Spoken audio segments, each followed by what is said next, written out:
What's up, everyone, and welcome back to another special episode of Two Sisters, One Book. I'm Carla. And I'm Amanda. We're two sisters, two moms tackling one book at a time.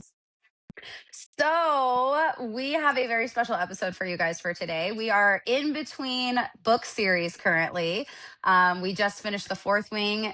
If you guys have been following us, you know that we finished, and now we're moving on to another book that's going to be starting this coming Tuesday, February 3rd. So, we figured we'd give you guys a fun little bonus episode in between those. We will be talking about Obsidian moving forward as our next book series. But today, we are going to be doing some fun little stuff where we give you guys some bookish things that people may like or don't like, and we just weigh in our opinions on it. So, I'm excited to do this episode. Are you? I am. Did you want to play a game before we start? Yes, I love games. Let's do it. Okay. So this game, I'm gonna ask you a question and you're gonna answer what comes first to your mind. Okay? Okay. I Okay. have three questions. Oh, boy. So before we go, did you want me to ask the three questions? Or do you want to go like back and forth? No, you ask the three, and then I can ask you my three. Okay. Okay, I'm excited. Okay. So, what comes to your mind first when you open the book and you see a map on the first page? Oh, excited. I instantly get fantasy vibes. Okay. Okay. You want to know mine? Yes. Okay. I think of a venture. Like we're going to be traveling a lot. Okay. I like Yeah. that. I can Yeah. see it. Yeah. And then sometimes I feel like the map doesn't go with the story sometimes.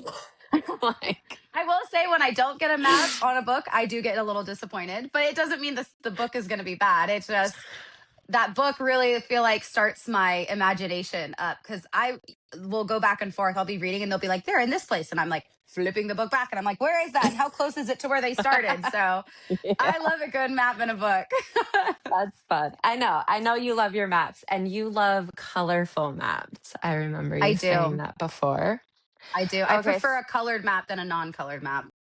Yes. Yes. Okay. So the next question is when you see a warning list from the author, what comes to your mind first? Ooh. Um ooh, that's a tough one. Okay. You really are putting on the thinking wheels, aren't you? So my first thought is like what's in there because as you know, I'm not big into like horror type books. I love adventure fantasy. I love dark romance too and dark fantasy and um I even like a nice romantic book. But I guess I just get a little worried because I'm like, well, what is in there that I should be worried about? Like I start to get nervous and it does make me I don't want to say hesitate, but pause for a moment. And I think about like, okay, is this a book I want to read? And then I read through the warnings. And if it's something I can handle, then I go for it. Okay. Okay. I But like that but answer. can I say though, I actually do appreciate it though, because I would hate to read a book and get to a point where it's like very hard to read. And then I'm like, why didn't I get a warning on this beforehand? So I 100% appreciate it. And I would much prefer to have them in there than not. Oh, I like that. Okay. You want to know mine? Yes. First thing that came to mind was emotional damage.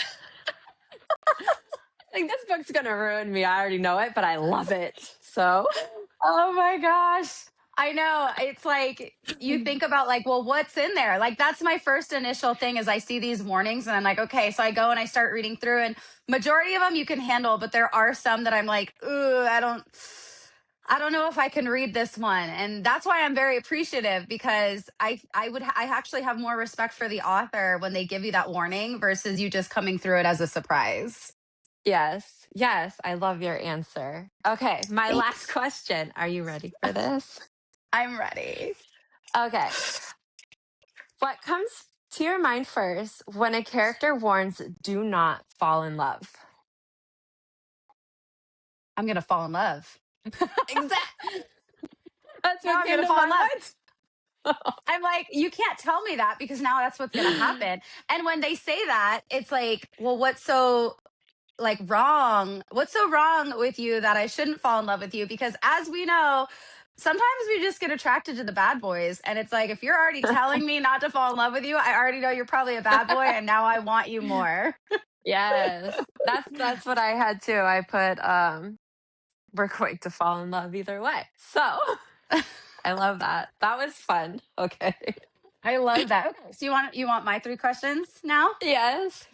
Okay. Mine are pretty simple. I think yours were way better than mine, but we're gonna go for it anyways. Okay. So hot or not, morally gray MMCs. Morally gray MMCs. I think those are hot. Yep, that was my answer too. I love a morally great character. I like the mysteriousness in him where he's like kind of pushing you away. I'm like, ooh, like I said, just from your last question, I'm like, I'm drawn to you more. Yeah. The more they push, the more I'm like, no, I want you now. Like, Oh go yeah. get No, them, girl. I love a morally great character. That's why I wanted to ask you that question because I'm a sucker for a morally great character. So Yes. I was like, yes, I have to ask her this because I don't know if I've ever actually known your thoughts on it. Maybe I have and I just didn't remember. I do like But morally gray characters. It okay, makes the okay. book even more entertaining. I love it. Okay. So my answer was hot. That's what I said. So I'm glad we're on the same page. Okay. So first thing that comes to mind when you hear in any book enemies to lovers. Oh, it's going to be an exciting book. So I always think, okay, so if it's an enemies to lovers, I always have to tell myself because when somebody recommends that type of book, I have to tell myself they will be together because I'll read it and I'm like, your guys' chemistry is so good right now. Like, I love it. You guys need to be together. But they Yeah. hate each other Well, and they want to kill each other. yeah. Like so for me, I was immediately like, oh yeah, my kind of book. Cause I immediately thought of one would be Quicksilver. Cause I loved that enemies to lovers vibe that they had going on there. And then two, Obsidian. I mean, those are some great enemies to lovers books. And I like a real enemies to lovers books, not like, oh, they met once and they just didn't like each other at first meet. It's like, no, they really couldn't stand each other. And then all of a sudden, like the hatred that they had for each other morphed into like love. Yeah, What's that's wrong with fun. me? I'm just kidding. You have a little twisted side, but that's okay. Everybody does. I know, I know. And for my husband, it wasn't like we were enemies to lovers. We were friends to lovers, if that's what you want to call it. But yeah, so I don't know. Maybe there is something wrong with me. Um, okay, so first thing that comes to mind when you hear slow burn. Ooh, okay. I feel like the first thing that's going to come to mind is the story is going to be really good, but there's going to be more books to it. So I feel like a slow burn can't be a standalone book. So already feel like, oh, if they say it's a slow burn, I know it's going to be a series. I hope it's going to be a series. That's a great answer. I didn't even think about that. Oh, thanks. Yeah, No. I love that answer.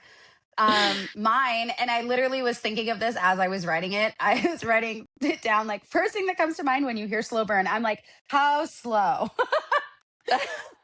What do you mean slow?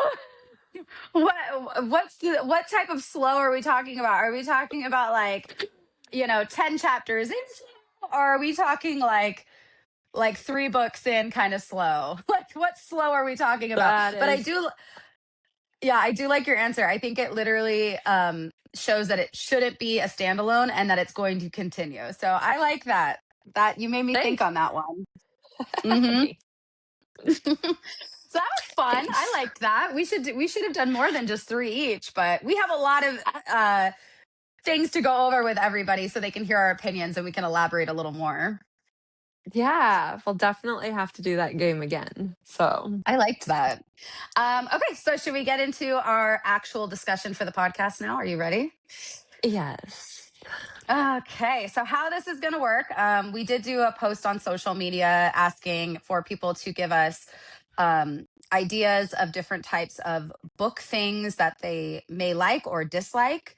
And we are going to weigh in on those and kind of get some opinions, because you and I have had these conversations before where we're like, oh no, I like this, and I'm like, but I like that, and then so I thought It's like, this will be why do such a you good like episode. that?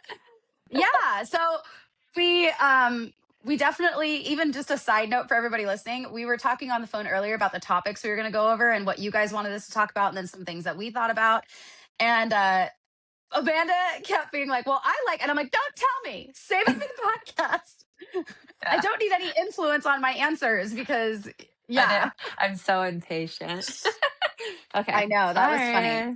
It's all good. Yay. Okay, so for the first, I guess, debated conversation will be single point of view versus multiple point of view. And I know we have different opinions on it, so I'm going to let you go first. Okay. I like multiple points of views. I do like multiple point of views, but then I know some books don't have multiple point of views, but then they have the little side books, which I love because the multiple point of views just creates a bigger imagination for me. And I can see the bigger picture of the book and what the author is trying to put out there. Okay. When you say multiple point of views too, do you mean just like two characters, or do you like the entire cast as multiple point of views? I do like the two characters. I do like maybe 3 or 4 point of views, but if it's the entire cast of point of views, then I kinda get sidetracked and lose interest in the book, because then I'm Hmm. just like, "Oh, now we're bouncing back all the way to this person over here." But I think the max of point of views is either 3 or 4 for me. Anything more than that, I lost the book. Yeah, and I also think you start to lose the characters' stories, because it's like if you're going to cover so many different characters when it comes to a point of view, you tend to forget things from other people's point of views that you read maybe like 6, 7 chapters ago, or Yeah. it gets lost. And I don't know how it works because I'm not an author of a book, but like things might get missed. And then it feels like as a reader, you lose certain parts of the story that you might have been more intrigued with. So I think it can get a little bit jumbled. Yes. You have to Um, be doing it right. yeah. Well, and so I guess that leads me to, so I love a single point of view. I know I've mentioned this on our previous episodes before. I love love it coming from just one character. And the reason why is because I like a little mystery to my other characters. So when, let's just give an example of like a male and a female character. And we have the female character and it's all her and she's talking. I don't know what's going on in the male character's point of view. I don't know, is he intrigued with her? Is he in love with her? Is he mad at her? Like I like to kind of have this imagination when it comes to their side, and I feel like if you give me a point of view from the other character, it kind of shuts down that imagination for me, because I may be thinking he's thinking one thing, but in reality, it's different. I don't know if that was just really confusing of an answer, but I love the mystery. I love the mystery of opposite characters, especially when it comes to a love connection, like between a male and a female character who are just like in love, or they're enemies to lovers type of thing. I like to just see the relationship develop versus hearing his side and her side. But that's just Uh-huh. my opinion on it. I don't know.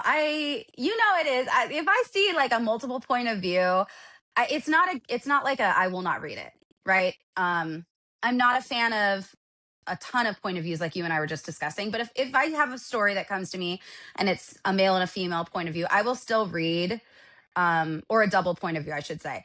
I'll still read the book, but I feel like I would like it even more if it was just a single point of view. But I have read books before in the past where it's a double point of view, and I really much so appreciated that double point of view. Like I am even currently reading a book right now that's a double point of view, and it's like I'm not seeing the same story from different eyes. I'm seeing his story happening from over here, and I'm seeing her story happening from over here, and how they sort of intermingle and get connected. So I think you're right. I think it comes down to if it's done correctly, it can be intriguing. But for the most part, if I had to pick between the two, I would just always stick with a single point of view. We'll allow that answer. I'm just kidding. You're like, it's wrong, but you can No, have that. no, we're all different. I love having different because I feel like it would be so boring if we all liked the exact same style of writing, you know? I know it's not the same if you have everybody who's like, oh, I just like the same thing. And you're like, okay, well, because I am always open to the idea of my mind being changed with certain things. As we know, just from books, you were like, you'll totally like dark romances. And I was like, I'm not going to like dark romances. And you're like, just try it. And I wouldn't do it. And then finally I read on my own terms, picking a book that I was like, well, this sounds interesting. And I read a dark romance and I was like, Amanda, I think I'm into the dark romance thing now. I think I want all dark romance books. So I am open to my mind being changed on things, but you have to explain to me why and why I should, jump ship and go to go to the other side. Yeah, Carla needs it pinpointed to her why she should do this. Okay, Yep. Mm-hmm. so then someone else asked us kind of the same question, but worded just a little bit differently. Do you like books in third person narrative or first person narrative? Ooh. Okay. Um, hmm. That's a hard one because I really don't have a dislike for either. I don't mind having it in the person's perspective. So I like a third person narrator because I feel like it's me narrating the story. So Yes. like so when I read it, I'm like, oh, okay, I'm not getting a one favored side emotion. I'm able to decide the emotions for myself as the reader. Um just based off of what is being explained to me. But I don't dislike having a one person narrator because then it opens the door to the other side where I'm like, well, now I am getting her perspective of it. I actually am invited into her feelings and I understand in that moment why she's frustrated in this scene or whatever the case might be. So, if I had to choose, I think I'm going to go with um I'm going to go with the first person narrative. Okay. Okay. I like the first person narrative too, because like you mentioned, I like to feel like I am that character and I like to pretend that I'm going into that and that's my realm now. I feel like Mhm. with the third person narrator, they have to be really good at it. Like the writing has to be really good. Which there is a lot of really good books out there with the third person narrator and everything, but I would prefer if I was reading the book and then it was me going into the book, like my mind saying, "Okay, so then I saw," because then my brain is like, "Oh, I saw what? What did I see?" Like, you know? Yeah. No, I like that. And that can also go with like if a character like and this might be a weird example, but like she passes out, right? If you're narrating as the character, the person passes out and you don't know what's going on. All of a sudden they just wake up and they're in this new space. And it's easier to have that mystery occur when it is in the first person character versus the narrator. Because the narrator could be like, well, she passed out and then all of a sudden all these other characters are coming over and I don't know. I think even the more I say it and the more I'm hearing your answer, I am affirming my answer more that I do like the First first person. person narrative. Yeah. Yes. Okay. So we had another person ask us listening to listening to audiobooks versus reading a physical book. And I already know your Ooh. answer. I already know what you're gonna say. I like to do both. Okay. So I like both. It plays really good in my head. I could do it really good. I have a really hard time telling people I've read a book when I just listened to it. So I don't ever say, "Oh yeah, I read that book." If I just listened to the audio, I would say, "Oh yeah, no, I listened to that book." Because unpopular opinion, if you listen to the audio, I'm sorry to say you didn't read it. You just listened to it. But if you did both, you could say you read it and listened to it at the same time. So I do like both. But when it comes down to like what did you read, if I just listen to the audio, I don't say I read it. Okay. That's a good answer. I knew you were going to say that because we've had this conversation before. I Okay. know. So for me, I actually prefer reading a physical book. I like the idea of like holding the book in my hands, flipping the pages, smelling the book, right? That new book smell. I love to just pick up a book and physically read it. And I do feel like I'm actually reading the book. Um, I will say I have, because of you, gotten introduced to audio and reading the book. And I'm not talking about separately. I'm talking about literally putting in your headphones or whatever, listening to the book as you have the book open and you're following through with it. And it seems like, why would you do that? That seems kind of redundant. Like why would you want to read it while you're listening to it? I actually intake information better when I'm physically reading it, but I like the audio side where I'm getting more of a real person reaction. So versus now, there are audios that we've listened to where it's like one person just reading it, and that's boring to me. If I just want it to be read, I'll read it myself. Okay. But what I like, and we've done this with the Fourth Wing series, is that they have the full cast audio where each person is their own character and it's their like actually acting out the lines in the book. So you're hearing her actually yell or get angry versus someone just reading the line. So I don't mind an audio if it's more of a full cast and having it like more realistic. But if I'm just getting somebody reading the book to me, I could do that myself, and I'd rather just pick up the book and physically read it. And I have, even if I'm like, I know people who say, well, I can clean while I listen to a book. Well, if I'm cleaning, I'm not really paying attention. I need the details. So I need to be sitting there reading the book, and then I feel like I've actually read it. So that's my opinion. I do like cleaning and listening to a book, and I do like how when I listen to the book, I realize I don't know how to pronounce anything. And all my punctuation is out the window because I'm like, that is not how it looks. So, yeah, audio versus reading. That was fun. Hmm. Yeah. And I have to say also with that audio, if I am listening to a male character or a female character and I have a narrator and it's just one, like it's just a female reading or just a male reading, and they're reading for both of the people, I just can't get into that. I don't know. I like, if you're going to narrate for me, get a male to read the guy's line and get a female to read the female's line so I can like feel like I'm listening to a conversation versus the woman saying, and then he said this. And then I don't know. I like more of like a story, and I want the emotions in it. If you're gonna if I'm gonna listen to a story, like listening Yeah. or like a movie in your Hmm. head. Yes. Yes. I love that. Yes. It is funny listening to a guy do a girl's voice.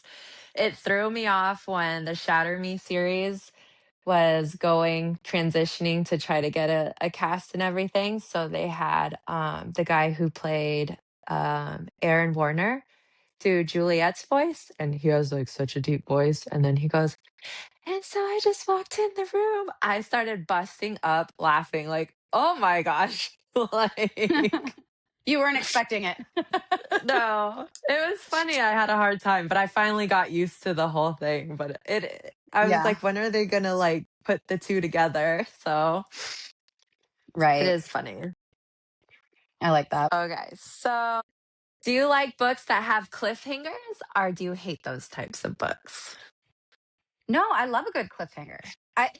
I enjoy like reading the end of the book and having and it doesn't have to necessarily be a cliffhanger where I'm pissed off because we don't know when the next book is coming and I have to wait now for it, but I enjoy a little bit of suspense at the end of the book. So it leads me into being like, okay, now I have to get the next book. Like I must know what happens. Like even if it's not, Mhm. I don't need like a literal cliffhanger where she's hanging off the cliff and we don't know if she made it or not. I would like just some type of suspense at the end of my book to keep me so engaged that I can't wait for the next book to come out. But with that being said, I expect another book to come out. So don't do that to me if you're not going to finish the book, because I don't do well with unfinished things like that. Like, I need to know what happens with the outcome. It can't be like a canceled show type of situation. Like, if you can't commit to completing a series, please do not make it a series. Just make it a standalone, and that's fine. And I'm fine if it ends on a standalone and there's no suspense at the end of it. It's fine, because at least I got all my answers. But or at least you hope you get all your answers. But yeah, I'm fine with a cliffhanger. I like a good cliffhanger at the end to keep me going. I love cliffhangers. I feel like if the book is a series and it doesn't end off on a cliffhanger, then I'm kind of the next book will kind of get lost in my TBR list because it's not that anticipating where I'm like, I have to know what happens or what's going to happen next. It's just like, okay, well, I know everybody's safe, everybody's good. So I could just wait until I have time for the next book. Hmm. So I love a cliffhanger. And I know I get mad. I'm like, why did she leave me off at a cliffhanger like that? But that's like what I love. I love that feeling. Yeah. No, Probably. and it's no, it's just it's fun. Like, to know that, oh, okay, I have to get the next book. And I know it can be difficult, because with some authors, I know there's like an idea of like, you have to live up to something because you've set it up so well. But and I know that can be like a lot of pressure. I don't know, a cliffhanger. I need something to get me intrigued for the next book. It doesn't Oh, have to be yeah. No, you big, but it do. should be something. Yeah. Go big or go home. Go big or go home. Oh yeah. Okay. How about this? Short chapters or long chapters? My brain prefers short chapters. Okay. I feel like I Why? could retain more because I feel like I could retain more information with shorter chapters and I understand the chapters a little better. When they're long chapters, I usually end up forgetting what happened in the first chapter. And I know people say, well, what's the point of reading a chapter versus half the book? That's just the way my brain looks at it because I'll see, oh, chapter 18, couple pages. Now you're on chapter 19. I'll be like, so that's what happened in chapter 18. Okay, I get it. And then I'll move on to chapter 19.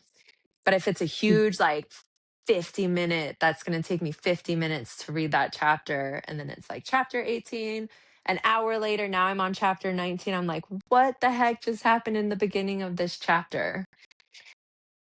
That's just the way Yeah, my brain works. that's actually a really good point. I didn't think about it like that at all. Um, yeah, I have to agree. So I like a can I go right in the middle? Because I like a medium-sized chapter. I I think of chapters as like stopping points, right? Like, the scene ended and we're moving into something else. And so, going off of what you said, where it's like you retain the information better, I feel like within that chapter, I need to get all the information in that needs to be said so that I do remember it. I'm fine with moving forward and having to come back for additional information, but I think that if the chapters are too long, I start to get lost, and I feel like there's so many things happening. And I can even speak on this when you and I have been doing podcast stuff, because we want to sit there and break things down and talk about it, but I'm like, "Oh, that's right, that happened, but there was like six different things that happened in this chapter." And trying to remember every detail of those six different things makes it a little bit more difficult to retain. So, and then if because we all do this, we all say just one more chapter and then I'll go to bed. Yeah. But if the chapter is 100 pages, I'm not going to want to stop right at 50. I'm like, I got to keep going, because I might forget some of the details that'll help finish off the rest of the chapter. So I feel like the chapters make it good stopping points. So yeah, I would say I'm more of a medium chapter person or a short chapter person. I don't really want like the 2-page chapter, because I'm like, what was the point of that? You might as well just have included that in another chapter. Oh, yeah. 2-page chapters are worthless. I'm going to bring Yeah. up Brimstone. Brimstone had like a 3-word chapter. I was like, wait, what? I know. I was like, why is there only like a sentence in here? I'm like, is this just to fit a whole nother chapter in, to say that you had 60 chapters versus 59? Like, that's kind of what I thought at first. But I just don't see the point of it. Like, if you don't have a lot of things to expand on for that chapter, then it should be included in something else. Now, I get Yes. maybe you want to try to portray something really short that's supposed to be something very, very important, but I just feel like it's unnecessary. I think if it takes me 22 minutes to read the chapter, we're golden. And I know Yes. there was some books out there that I was reading that almost took me a whole hour to read that chapter, and I'm just all like, "What did I just read?" Like, Hmm. so I think a yeah, 20-minute read chapter is perfect. That gives you, yeah, and like I said, if you have to expand on it because there's so much information involved in that chapter, that's fine. But break it up to where it makes sense. Break it up to like, this is a good stopping point, and then we're going to continue on the next chapter with all the additional information versus having this back and forth or this one really long chapter. So, yes. yeah, And we do have a lot of authors out there who do it really great. They can make that work. So right. it is awesome. Hmm. Okay. So then, would you prefer a series book or a standalone book? Hmm. That's a tough one. I love a good series. If I have to choose, I'm going to choose a series.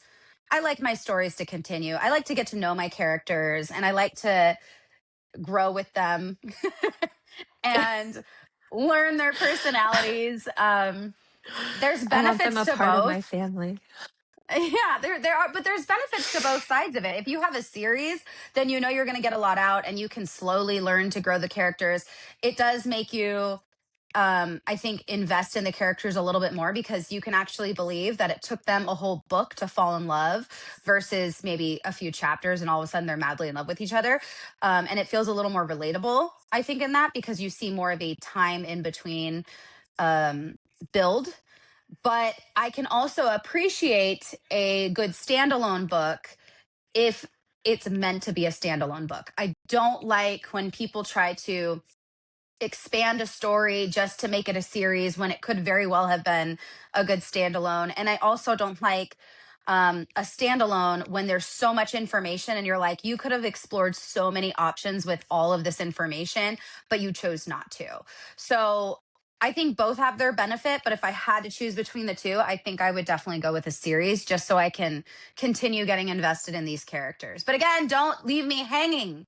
I don't want this whole 3-year wait between books. Like, no, commit to a time frame and do it. That's all. Good thing she didn't read the Empyrean series sooner, right, guys? She's gonna be waiting for on the fourth book. Um, I know, and I'm I do. slowly finishing it because of that.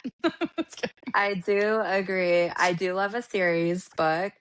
I I think if you have a standalone book, that is very hard to do a standalone book because you have to put your whole story into one and make sure that all the answers are the questions are answered and it ends where people are like satisfied, which I feel like that's kind of hard to do, especially when people are, well, that's a lie. I feel like a standalone book is good, and then you could have like little spin off books to that standalone, which answers a lot of questions. But I do prefer a series because series you go back into like different towns or villages, and then sometimes you see other characters come in and learn a little more about them. Or just a standalone, you're basically going off of two. You're probably in one spot, and then yeah, Yeah. I feel like you have to have mad skills to get a good standalone, and there's Oh, authors yeah. out there that could do it, so Yeah. I mad think if you're going to, respect to those.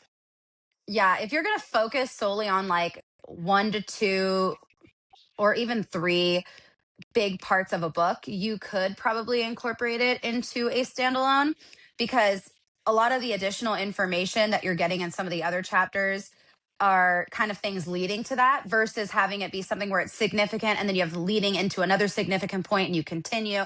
And I do sometimes feel like certain standalones can feel a little rushed and it's not as relatable as far as character growth and understanding the love interest between maybe two characters or and it doesn't have to be a love interest like you know sexual love interest. I mean in general, like we've seen it where there's a character who builds a relationship with their dragon or whatever. Like I want to see the true build process in there. And sometimes I feel like standalones can feel a little rushed, but if you do it correctly, I do enjoy a nice standalone book.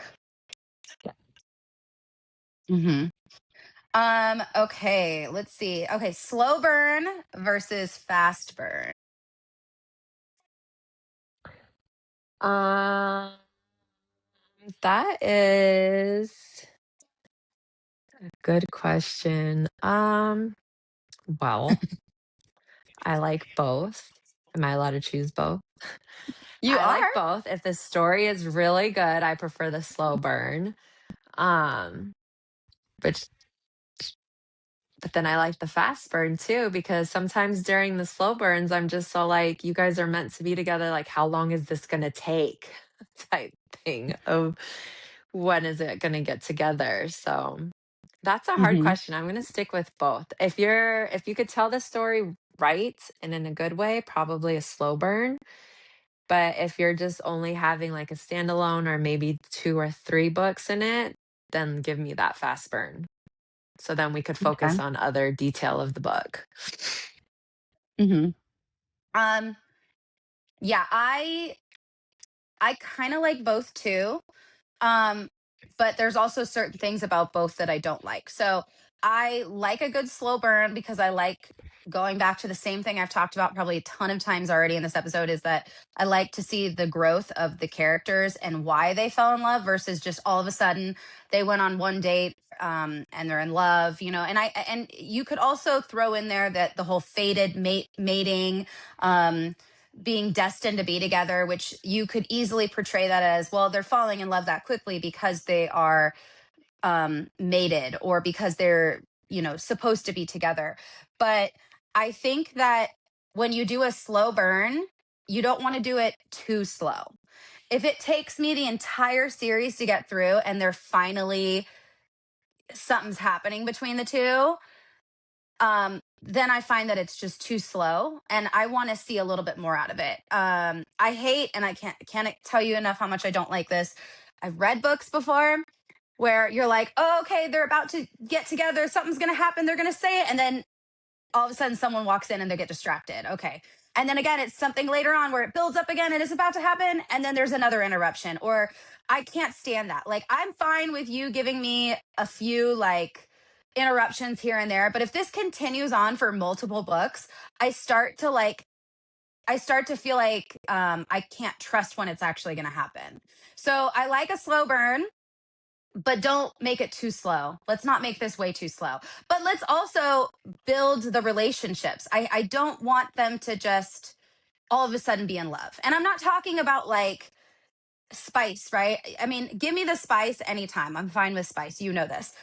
But I'm talking about physically like being in love. Like if you are actually in love with this character, I want to know why you fell in love with this character, not just because they're good looking. Like I want to see the emotion build from it. Okay, so what did you think of the ACOTAR series?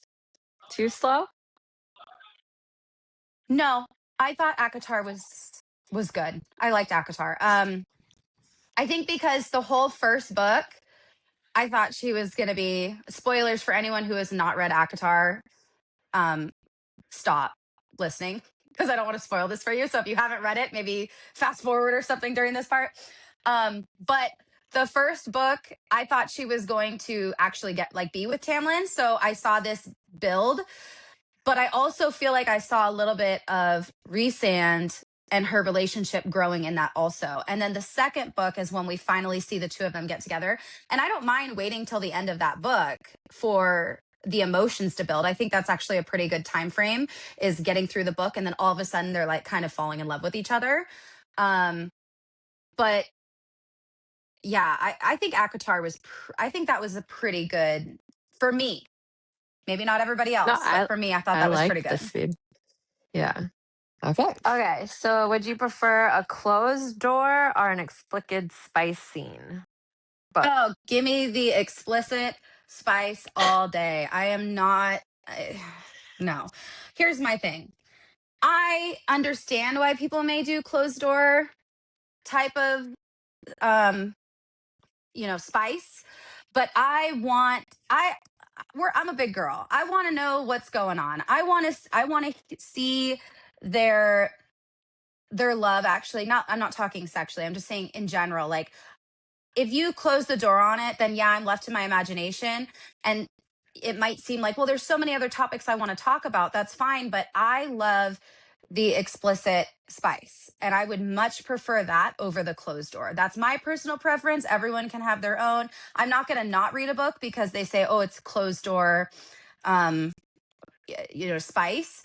But I would much be more drawn. If you gave me a book where you said this is a closed door spice and this is explicit, I'm going to go for the explicit spice all day. Mhm. Okay. It depends on the book for me. Like if it's an action-packed, adventurous book, I really don't care about the spice. I'd rather just keep going on with the adventure and the action. I've learned that it might sound weird, with like all these fae books that I've started to read, I kind of like them a little more spicier than probably closed door. Like I'm like, wait, no, don't leave me out. I want to know what he's doing to her. Like what? So I think it just depends on the book for me. So I like Yeah. both. I could totally read a book with zero spice in it whatsoever. And I could totally read a book if it's just all spice. But if you're going to do spice and action, sometimes I get a little bored with the spice because I want to know more of the action and what's going to happen next. Yeah. No, that's a good answer. I mean, yeah, don't get me wrong. Like, I like a good story. I want the story involved. I don't need a book straight all spice through the whole thing, even though I love my spice. But I like to see the different sides of the book. And so as long as I'm not bored and I'm like, okay, I'm just waiting for like the next spice scene or something, like give me spice and then give me a good story in between and some action and things to really like focus on and enjoy. And then you just throw in those other spice parts. Like I'm fine with that. But yeah, I just can't get bored. I feel like if I get, it's easy to get bored, especially with, for It me, was like closed every door. page I need to have a spice scene. Just I don't know kidding. about that, but yeah, Do I not mean, maybe. No, forget I'm just that. kidding. Don't forget it. Okay. Okay. So, your thoughts and opinions on rereads. Are they smart or are they a waste of time? Depends on the book. If it's a really good book, you reread that book all you want. If you read it the first time and you were like, I didn't really care for it, don't waste your time rereading it. There's too many good books in the world to waste your time on rereading a book that you thought was just okay. Now, me, there's only a few books that I've read, and the Hunger Games series is definitely one of those books that even right now tonight, I could sit down and pick up those books and reread them and still be as happy as the day I first read them when I was a teenager. So, Yeah. but if you read a book once and you weren't 100% in love with it, I honestly feel there's way too many good books out there to waste your time rereading a book that was mediocre. Right. Yeah, I kind of agree. I will say that if it's a book I like, I will reread it. Or what I would do is I'll reread a book if it's been a while since I've read it and the next book is coming out and I just need a refresher on what happened. So I'm a little bit more informative before going into the second book or the third book or whatever. Um, Mhm. but I think when it comes to rereading, I do like to reread as long as it's a book I enjoyed because, and I do the same thing with movies. I watch it once, just like a book. I'm going to read it once and I'm going to get all the details that I could consume in that time. But then when I go back and I reread it, I'm rereading it with different eyes. So there's things I already know.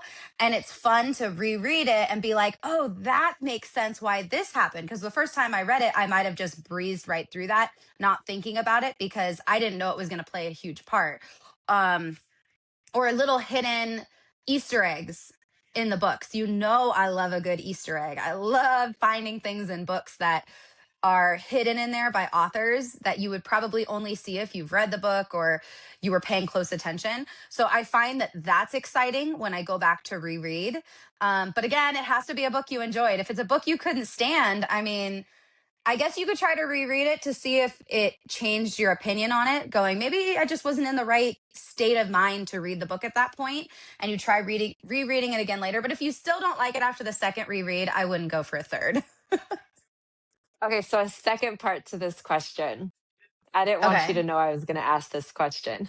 Oh, I love surprises just like I like in the books. And I already know the answer for one of them. Have you ever not liked a book so much you just couldn't finish it? Um, okay. Here's my thing with that. I There's been one book, and I know you know what book it is, and I know which question I know why you brought this question up, that I could not read. Now, let's clarify something here, okay? I hadn't read books for a long time. Amanda was like, "Hey, read this book." And I was like, sure. I mean, it sounds interesting. I guess I could give it a try." Well, it was definitely not my kind of book, and it was very quick to speed right out of the gate. So I literally read the first page and I closed the book and I was like, "Amanda, I can't do this. This is not my kind of book. I can't do it." And you're like, "No, it's just keep trying." And I'm like, "No, like this, after not reading for so many years and coming back into reading, I don't think this is the start of my book for me." But I also feel like if you have started reading a book and you have committed to getting through it. Now, I wouldn't even really consider that starting this book. Like I literally read the first page that was like half a page, maybe two paragraphs. There wasn't much in there. Um, but if you've started a book and you're reading it, I think it's almost unfair to not finish the book and say, "Well, it was just an awful book," because you really don't know the outcome. In order for, in my opinion, for a book to be considered great, you really need to read through the whole thing, because sometimes things that are in the beginning happening, whether it's slow or there's not much going on, there's a reason to it sometimes at the end of the book. So if you don't give yourself that chance to get to the end of the book, to allow that author to sort of redeem your thought process on this book, I think it can sometimes be a little unfair to judge a book based off of that, or write reviews or whatever and be like, "This was an awful book." Because it's like you didn't even finish it, you know? You don't know if it was an awful book. You just didn't like the start of it. So I think that if you're going to not finish a book, that's fine. Nobody's forcing you to finish a book. But I also think it's going to be hard for you to really give true opinions on it. You could say, "Oh, it really wasn't my kind of book, so I didn't finish it." But I think to be like, "Oh, it was an awful book, like it was terrible," you really don't know what the outcome of the book was going to be. So it could have changed had you kept reading it. I just have to finish the book. I have to know the outcome of it. Even if I don't read the Hmm. second book, if pick up a book, I have to finish it. Yeah. It So, might be like just a dull book. Like you're like, "Okay, I mean, this is okay, it's fine, but I just don't think I could just stop reading it." I don't know. okay. No, Hmm. I get it. Okay. So then the next question is, do you like books with love triangles? I do. You're kinky. I like Wow. I Okay. like love triangles. I do. I'm sorry. I like I like the idea of him or her or whoever having to make a decision on two people that they may want, or two people who want that person. I don't know. There's something really intriguing about a love triangle that just grabs my attention. And I feel like, okay, well, if I was you, who would I pick? Right? Like, or I'm really invested in one character and I'm like, "You have to pick her. She's so great," or "You have to pick him. He's so wonderful." But you're still intrigued by the other side. And I think it's because we kind of do see that even in the real world. We'll see people who are, kind of dating a few people, but they're trying to decide like who is going to be the best one for me at the end. And there's something really, I don't know, attractive about somebody who's wanted by multiple people, you know? So I like a love triangle. That's me. I feel like your Okay. answer is I going to don't be opposite.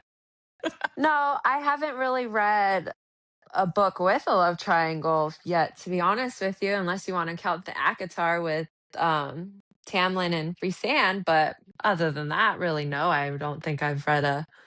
So I don't really think I could answer that question. Yeah. I like a good like the two guys fighting over the girl. I don't know. I kind of like that in my book. That's me.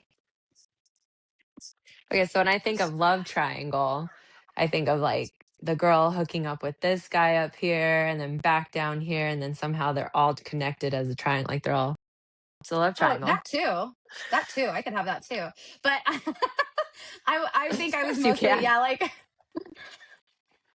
I think I was love when people mostly fight over a character, but the way I look at the love triangle is that they're all three involved somehow. Like sometimes they don't know, like she's just a player or he's just a player. But I do love a book where they're all fighting over the character. But I also though enjoy like where there's a like a let's say a guy and a girl and they're together or whatever, they're you know involved in the book romantically, and then there's a third person that comes in that sort of kind of sways the guy away or the girl away to the other side, making them think like, oh, I'm kind of intrigued by them. But I also like it too where they have somebody who's coming in who's trying to like ruin their relationship, who wants to be with that guy, or the girl who wants, whatever it might, guy or girl, doesn't matter, like they're trying to get in there and try to you know dismantle that relationship. um like a forced type of marriage or relationship. I don't know. I'm into that. I like that. I don't know.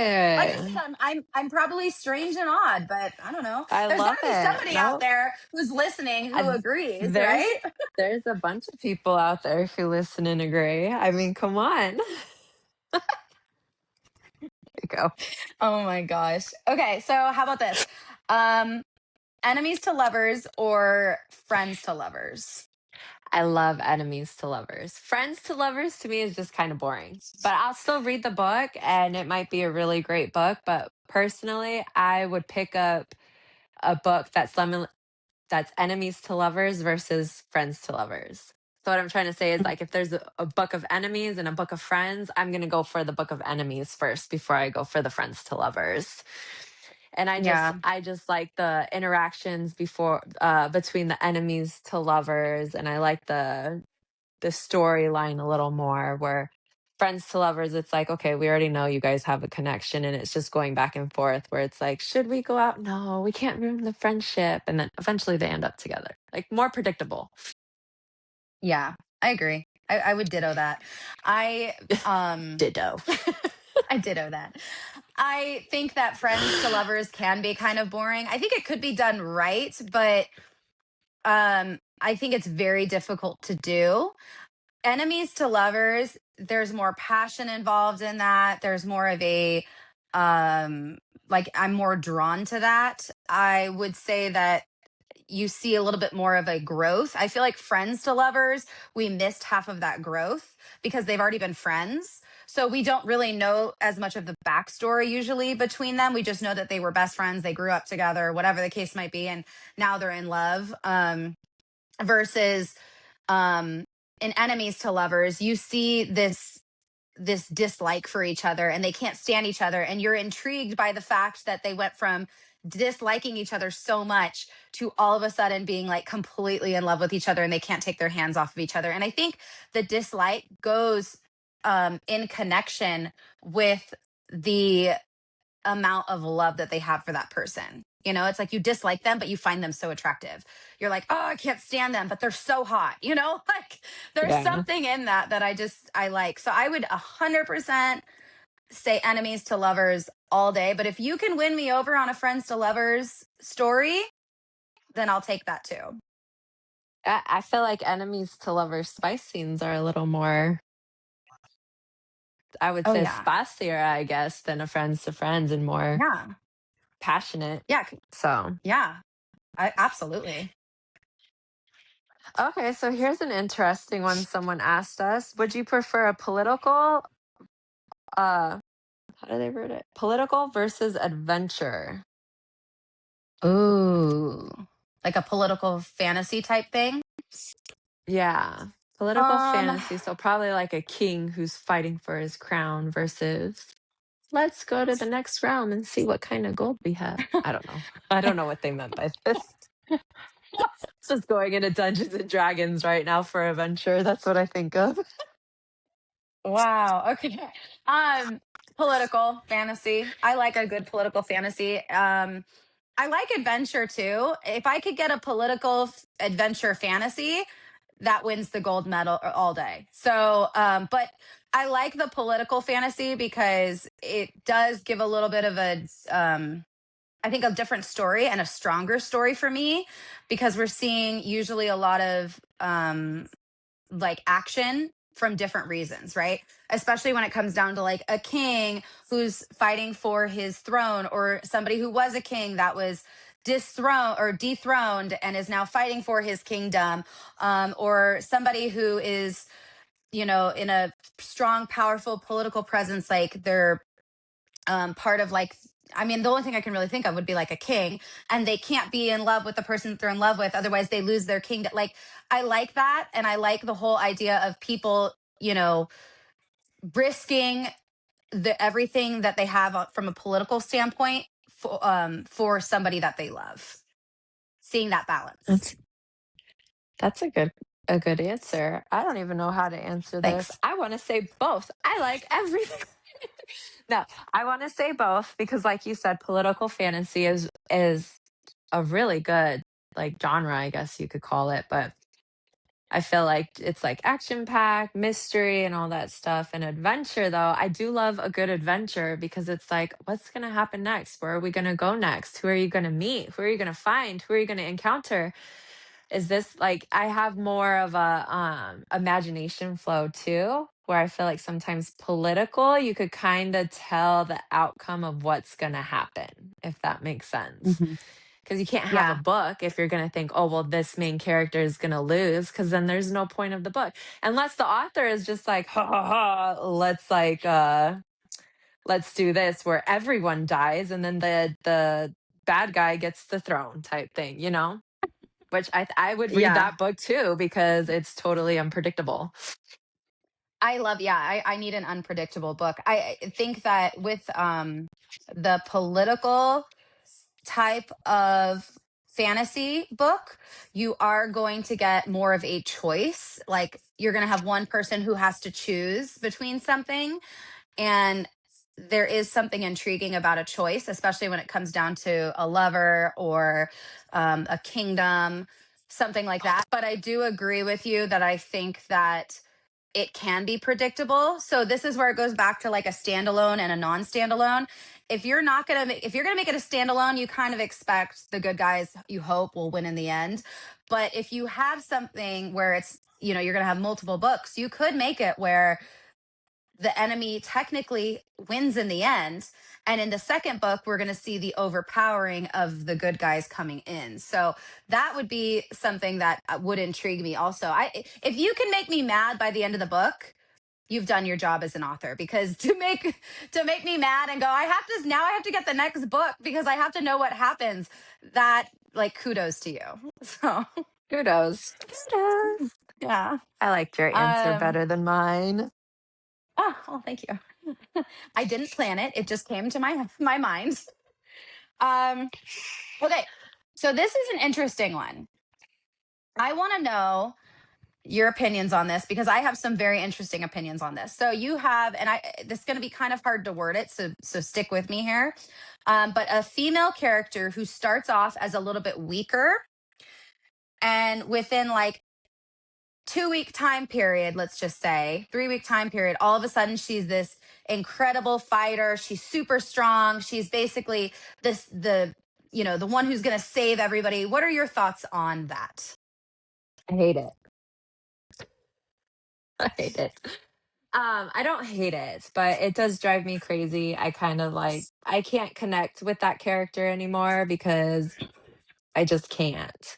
Like there's no way I could train for 2 weeks or like even a month. I can't train for a month and be like as strong and fast and talented like these people who've been training for, let's say, like a fake character for either 100 years or a couple thousand years, and then you get this human who turns Fae, and now all of a sudden she's super strong and she knows exactly how to fight and she knows everything.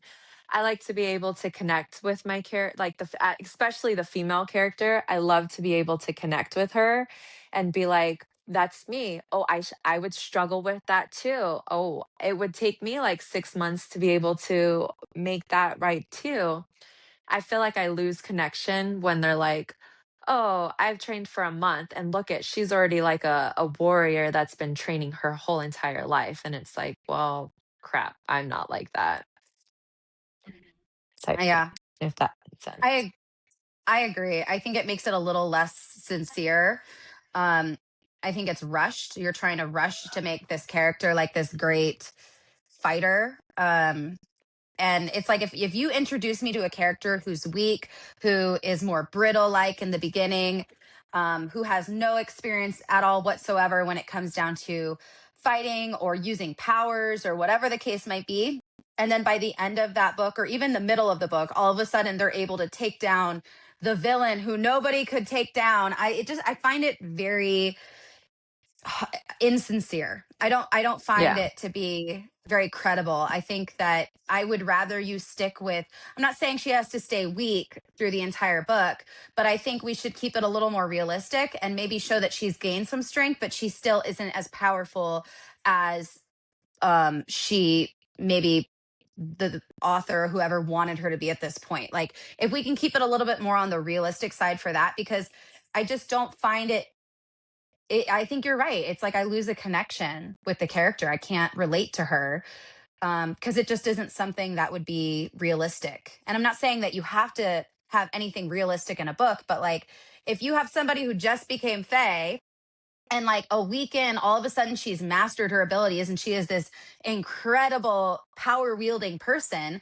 it just doesn't relate to me. I just can't get into that. I Yeah. would rather you not go that direction. Just keep her a little bit weaker, but show maybe she's grown in her knowledge. Or you can have them weak, but have them be strong in their mindset. Something along that. Mhm. Yeah. Yeah. So That's a yeah, good that answer to drives me that. crazy. I don't like when that happens. Like that kind of turns me off from a book personally. Yeah, it does. Okay, so then my question to you then is about the book slump. Have you ever been in Okay. a book slump? And if you have, how did you get yourself out of it? I do remember you saying you were kind of in a book slump and you were very like, they call it like book hangover after we finished the ACOTAR series. You were very Hmm. sad. Yeah, I think because it was my first time, it was my first book really getting back into reading for a long time. And so I forgot what it's like to like get invested with these characters and to like feel like you're growing with them. And it's like every night I get to talk to you guys through my book because I'm reading about your life and I get to know more about you all the time. And it's like you do that for sometimes like a month or something, especially if it's a long series. And then to all of a sudden it's like you stop talking to them. You don't get any more information. You don't get to learn anything new about the characters. And it does feel like a little sad in a way.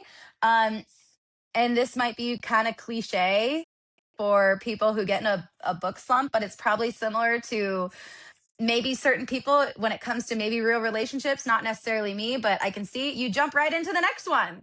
You get a new book series to like. It's just how do you break away from comparing those characters to the ones you're currently reading? So I feel like it might take some time, but that could also go back to people who maybe don't finish a book because they're like, well, it's not like the book I was reading before. And it's like, yeah, but eventually you're going to get to know those characters and then you're going to be in a book slump about those people. So I think the only way to Mhm. really do it is to like really keep going and reading or do what you and I do, especially you, is read multiple books at once, right? Read a couple books. Yes. So when you finish one book, you have another book that you can still continue reading on that you've already invested in and gotten to know these characters. But if you spend all this time and you read just one series, not that there's anything wrong with that, you guys, like it's totally fine to read one series at a time. It might be a little bit harder at the end of the series to pull away. So I think you might need those other books that you're reading, even if it's just one other book. You know, you could maybe read two books, two different series, to kind of get you out of that. But what are your thoughts on that? I like to do it the unhealthy way. I have to Oh, like good. right now I'm reading 5 different books, but Okay. the Empyrean series ruined it for me. I was my Hmm. whole world after I finished Onyx Storm was crushed. I didn't know what to do with myself. So then after that, I told myself I'll never put myself in that predicament again. And I started to read multiple books. So I I picked up multiple books. So right when I'm done finishing it, I didn't really care that it's done and over with because I'm already in the middle of another book. So I found Hmm. that the easier way, and it's kind of funny because my brain does sometimes say, "What happens when you run out of books? Is this all gonna hit me at once? Like, is all these emotions gonna happen at once, or am I gonna be completely fine with it?" I don't know yet, but I know for right now, I need to at least the minimum have 3 books going. Okay. So you do it unhealthily where you literally just shove those emotions and those feelings like deep down and you pretend they don't exist, basically, right? Is that what I'm getting? Yep. Yep, and I go to the Okay. next. I already have the next book that I could fall back onto. I'm already in the middle of it, and then I still have another book that I'm in the middle of, so it's okay. Like, it went from Empyrean series to the Shatter Me series. I finished the Shatter Me series. I'm waiting for the last book to come out in April, and I'm perfectly fine waiting for it right now because I already have the 5 books that we're reading. It's okay. So, Okay. that's Well, how I that's fix my that's book slump. oh good. That's healthy. All right. Well, that's good. I have Thanks. one other question for you if you're ready for this one. Um Okay. okay, so man saving the girl in the story or the girl saving the man? I'm a sucker for a man saving the girl. I like that only because that's what I like. I mean, a lot of people do like the strong female character, which certain books are good for that.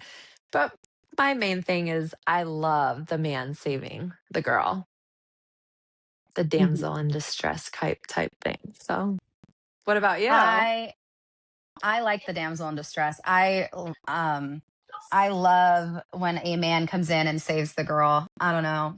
Maybe that's old school of me, but It just I makes you love like that. fantasize even more. Yeah. So I am a total sucker when it comes to a man, saving the girl. I don't know. I love that personally. But one example of a book where I liked where the girl kind of like came in and saved the man was Quicksilver. I think Yeah. because like yeah, I think the whole time we knew like obviously something was going on with him and we knew Kingfisher was in trouble for some reason. And so it just kind of all tied together. So I did enjoy that. But for the most part, I love it when the man saves the girl. So yeah, that's kind of my thing. But We're like the typical Disney princesses. I know that's exactly what I was thinking is like a Disney princess. So, but yeah, so yeah, oh wow, that kind of wrapped up like all of our questions. What do you think?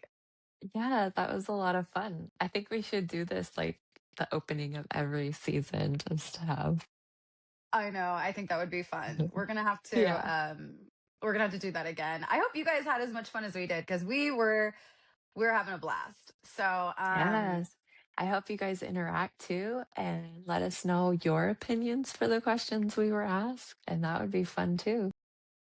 yeah, so if you guys had like your point of view on things that you liked, let us know in the comments because we would love to hear what you guys think. And then also, if you're not already, make sure that you are subscribed. We are on Apple, Spotify, and we're also on YouTube.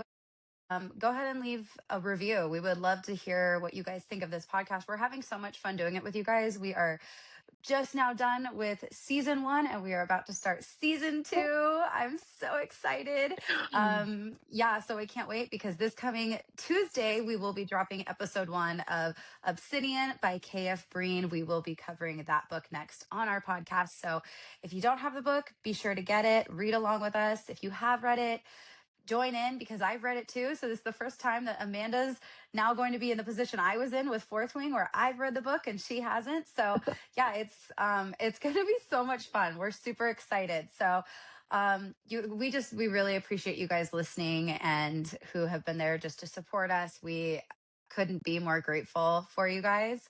But is there anything else you want to add before we end this episode? No, but we love you guys. We do.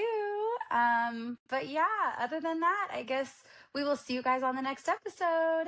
Bye. Bye.